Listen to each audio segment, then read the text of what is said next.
আপন কেউ যদি আপনার কাছ থেকে দূরে সরে চলে যায়, বেশি চিন্তিত হবেন না। বিপদ যখন আসে, চতুর্মুখী বিপদ কিন্তু আসে।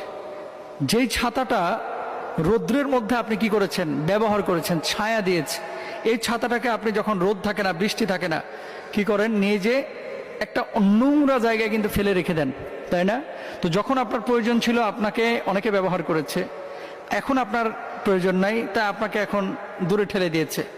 পৃথিবীর বুকে কখনো আপন কেউ যদি আপনার থেকে দূরে সরে যায় হতাশ হবেন না, নিরাশ হবেন না। সব মানুষ যদি আপনাকে ঠগায়, আল্লাহ আপনাকে ঠগাবেন না।